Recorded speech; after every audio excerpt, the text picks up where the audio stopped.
From a guy dressed as a sea lounge starting a full-blown riot on a luxury cruise ship, to a woman who fell into the open ocean at midnight and survived by singing until dawn, cruise ships have seen some absolutely wild things over the years. Disappearances that still have no explanation. Mechanical failures that nearly killed thousands. A ship where the toilet stopped working for 5 straight days and the crew started calling it the poop lasagna.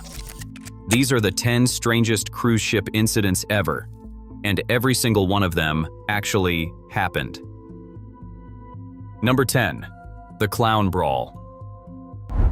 In July 2019, the P&O cruise ship Britannia was sailing back from Bergen, Norway to Southampton, England, carrying thousands of passengers on what was supposed to be a relaxing summer voyage. On the night of July 26th, things went completely sideways. At around 2 in the morning, a mass brawl erupted in the buffet restaurant on the 16th floor of the 143,000-ton ship. According to multiple witnesses, the fight was triggered after a passenger showed up to the formal black-tie dinner wearing a full clown costume. This apparently enraged another member of the group who had, and I'm not making this up, specifically booked a cruise with no fancy dress events. The confrontation exploded into a full-scale melee. Passengers grabbed furniture and threw plates at each other. Blood was everywhere. Families with kids ran and hid. ITV journalist Richard Gaisford, who happened to be on board, reported that staff who stepped in to break it up were injured themselves. 6 people total were hurt, including a crew member. When the Britannia docked in Southampton, police boarded and arrested 2 people from Essex. But the wildest part of this whole story is the aftermath. P&O Cruises released an official statement saying, quote, "There was no clown on board or involved in this incident." A professional journalist and multiple passengers said there was absolutely a clown. The cruise line said there wasn't. Whether the clown was real remains genuinely disputed to this day. Number 9. The Mutiny at Sea.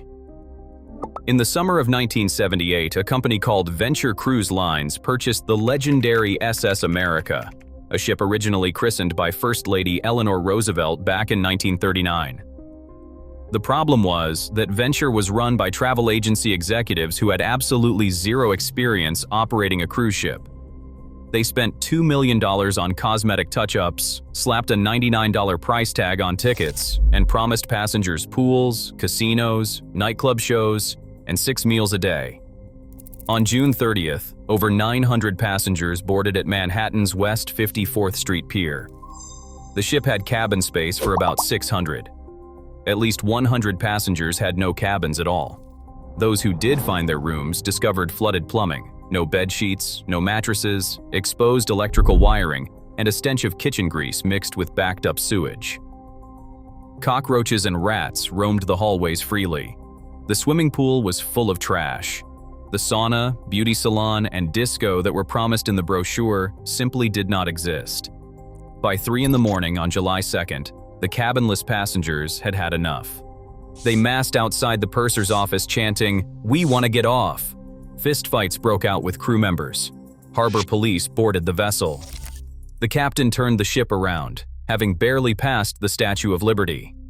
About 250 passengers were offloaded by tugboat at Staten Island, climbing down rope ladders to escape. And believe it or not, Venture tried to run a second cruise just days later. That one was even worse. Portholes leaked, a water main burst, and the toilets backed up again. A U.S. Public Health Service inspection scored the ship 6 out of 100. The New York Daily News ran the headline, "Dream Cruise Like Nautical Nightmare." A federal court ordered the ship sold at auction by the end of August. Number 8. The Poop Cruise. If you've ever complained about a bad vacation, this one will put things in perspective. On February 10, 2013, a fire broke out in the engine room of the Carnival Triumph while it was carrying over 4,200 people through the Gulf of Mexico. The fire was caused by a fuel leak from diesel generator number 6, which investigators later revealed was overdue for maintenance by more than a year. The fire destroyed the ship's main electrical cables, knocking out all power, propulsion, air conditioning, refrigeration, and every single working toilet on the ship. All of them for 5 days. raw sewage backed up into cabins. Crew members described the buildup in bathrooms as poop lasagna. Passengers were given red biohazard bags for bodily waste, and those bags piled up in hallways and stairwells. Some passengers threw the bags into the lifeboats. The cruise director reportedly told people, half-jokingly, to just urinate in the showers. Without refrigeration, a 12-year-old girl ended up eating Skittles for breakfast. Passengers dragged their mattresses onto the open decks to escape the heat and the overwhelming smell below. 4 tugboats eventually towed the crippled ship to Mobile, Alabama, arriving on Valentine's Day evening. Passengers were filmed kissing the ground when they finally stepped off. Investigators later discovered 9 separate prior fuel leak incidents in just 2 years. Carnival ended up investing $500 million in fleet-wide safety upgrades and eventually renamed the ship Carnival Sunrise. But the bad luck didn't stop there. While the Triumph was docked for $115 million in repairs, Gale Force One snapped its moorings and sent it drifting into an Army Corps of Engineers vessel, killing a dock worker. Because apparently, even when the ship wasn't carrying passengers, it was still finding new ways to cause disaster. Number 7. The Elevator from Hell. This one sounds like something out of a horror movie, but it happened on a real cruise ship in December 2015. Jose Sandoval Opazo, the 66-year-old chief electrician aboard the Carnival Ecstasy, was performing routine maintenance on top of an elevator that was stopped on the 6th floor.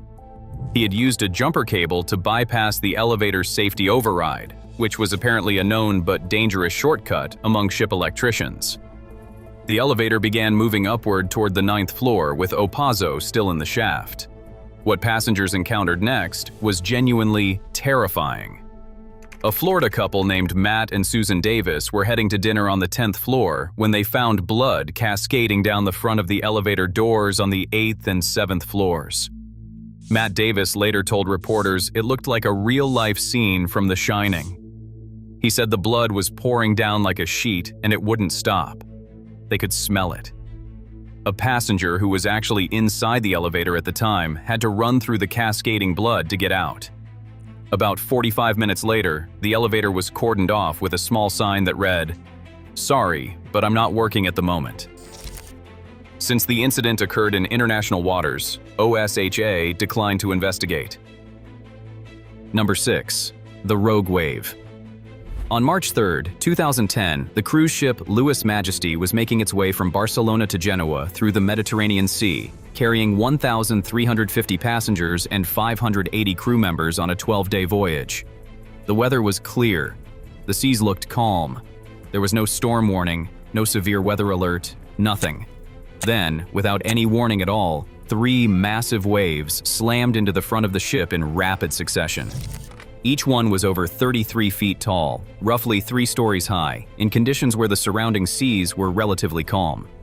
The waves smashed through the reinforced glass windows of the lounge on Deck 5, which sat over 50 feet above the waterline. Water exploded into the room where passengers were sitting and relaxing.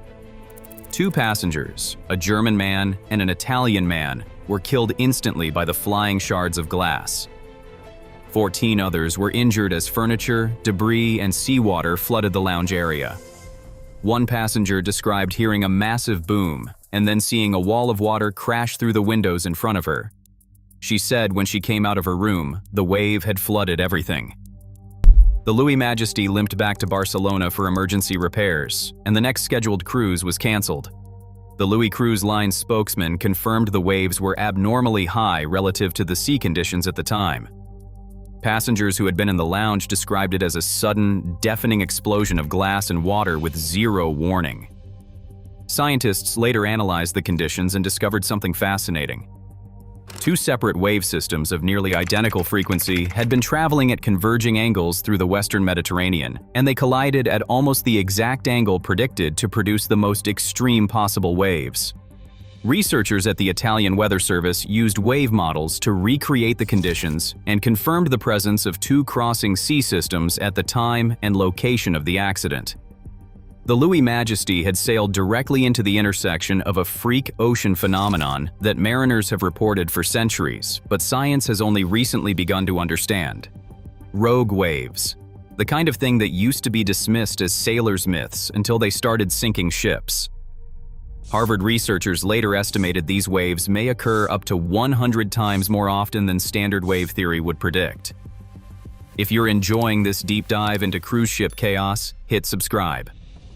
We cover stories like this every week. Now let's get into the top 5, because these get even wilder. Number 5. The floating petri dish. In early February 2020, the Diamond Princess cruise ship was quarantined in Yokohama Harbor in Japan after an 80-year-old passenger who had disembarked in Hong Kong tested positive for a new virus called COVID-19. There were 3,711 people trapped on board. What was supposed to protect them from infection may have actually made everything worse. Infectious disease expert Kentaro Iwata of Kobe University boarded the vessel and was horrified by what he found, publicly calling the Diamond Princess a COVID mill. Crew members were still serving food to passengers face-to-face.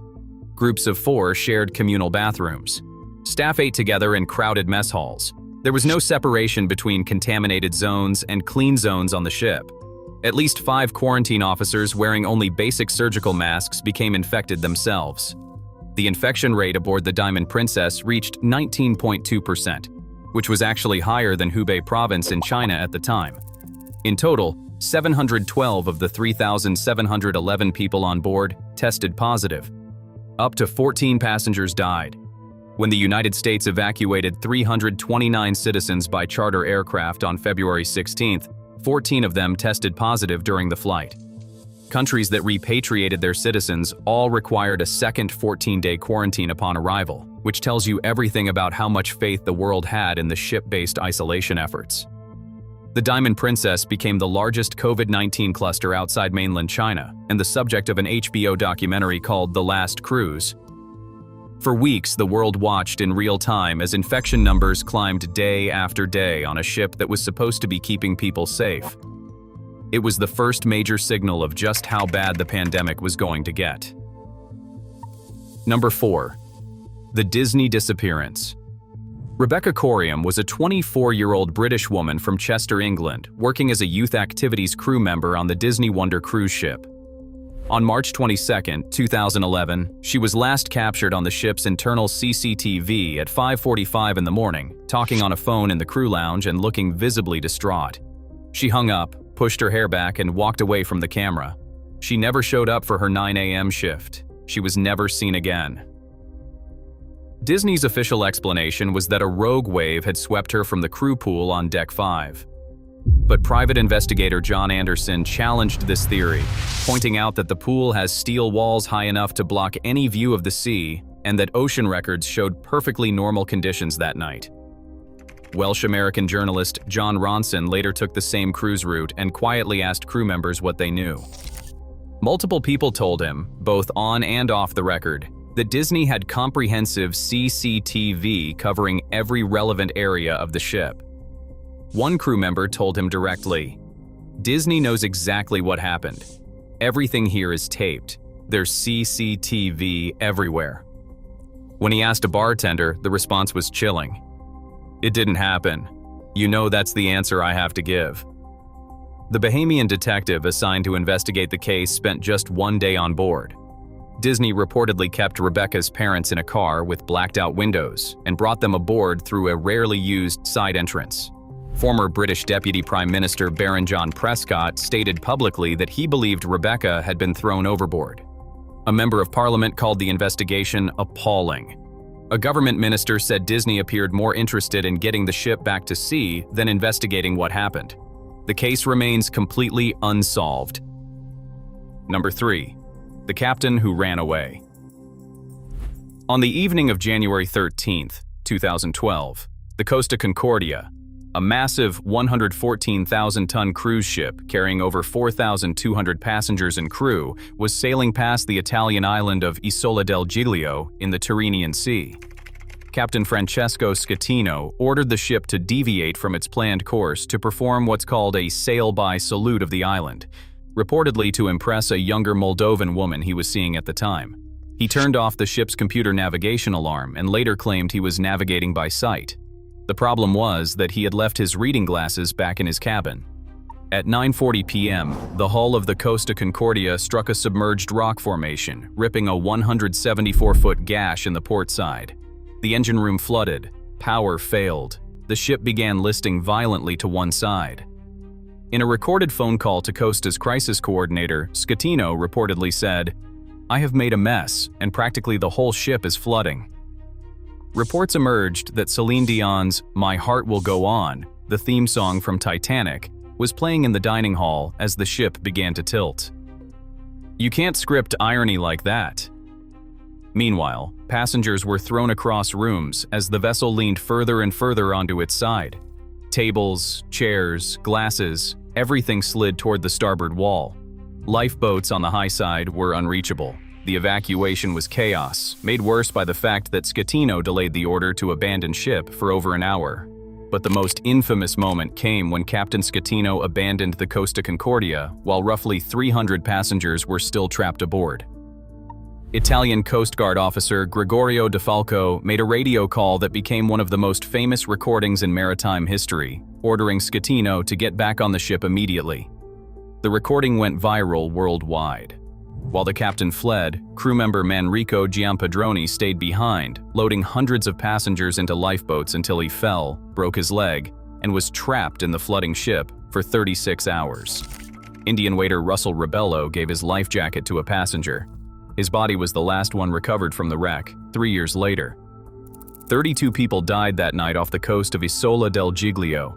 Schettino was convicted of manslaughter, causing a maritime disaster, and abandoning ship.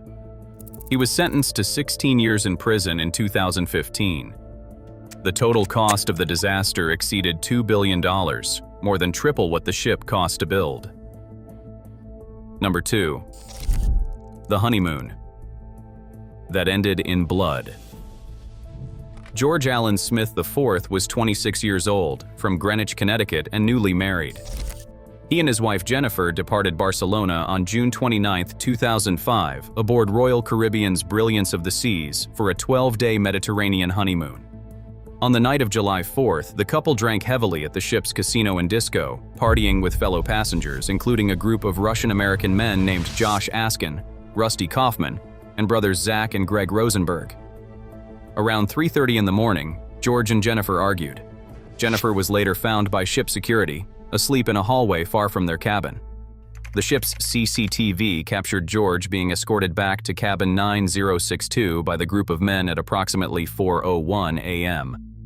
Those are the last known images of George Allen Smith alive.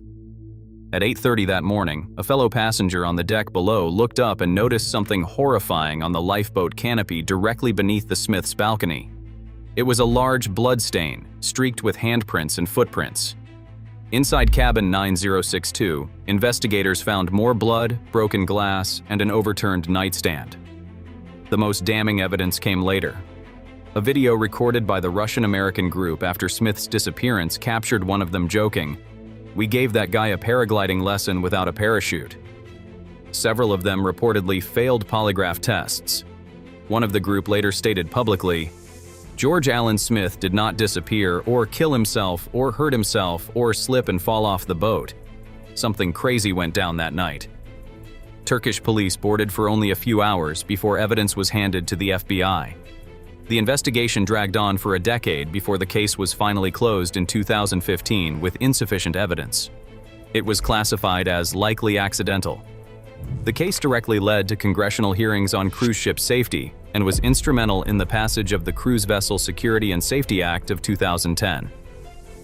George Allen Smith's family has never gotten answers. The case remains one of the most haunting unsolved mysteries in cruise history.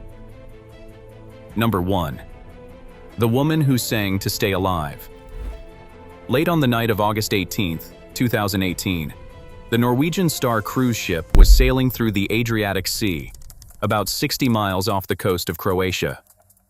At approximately 11:45 p.m., a 46-year-old Kay Longstaff, a British former flight attendant living in Spain, fell from the 7th deck of the ship into the dark, open water below. The ship's CCTV confirmed the exact time she went overboard. Italian investigators later suggested she may have gone over after an argument with her boyfriend, though Longstaff herself has never publicly confirmed this. She was completely alone in the open Adriatic Sea. It was the middle of the night. No one on the ship realized she was missing. What happened over the next 10 hours is almost impossible to believe.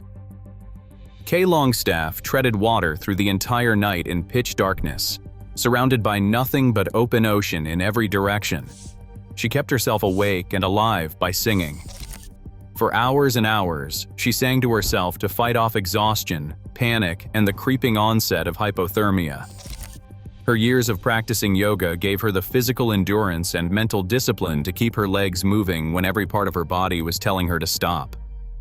The relatively warm summer water temperature, somewhere between 72 and 86 degrees Fahrenheit, kept her core temperature from dropping to lethal levels. And the fact that she was wearing light clothing rather than heavy layers meant nothing was dragging her under. At dawn, the Croatian Coast Guard launched a search. At 9:40 the next morning, nearly 10 full hours after she fell, rescuers spotted Kay Longstaff in the water, waving her arms, just 0.8 miles from where she had originally gone overboard. Captain Lovro Oreskovic of the rescue vessel Kavtat called the rescue a miracle, saying that the crew on the Norwegian Star had assumed she hadn't survived the fall. She was taken to a hospital in Pula, Croatia, treated for mild hypothermia, and released the very next day. Meanwhile, the Norwegian Star had continued on to Venice, on schedule, without her. Kay Longstaff's survival remains one of the most remarkable stories in maritime history. She fell from a moving cruise ship in the middle of the night with no life jacket, no flotation device, no light, and no one who even knew she was gone. And she survived by doing something so beautifully human that it almost doesn't seem real. She just kept singing. Those are the 10 strangest cruise ship incidents ever recorded, and the wildest part is that every single one of them is completely real and documented. If this video made you think twice about your next cruise booking, or if you just want to see more insane stories like these, click the video on screen now. We've got plenty more where that came from. Subscribe so you don't miss the next one.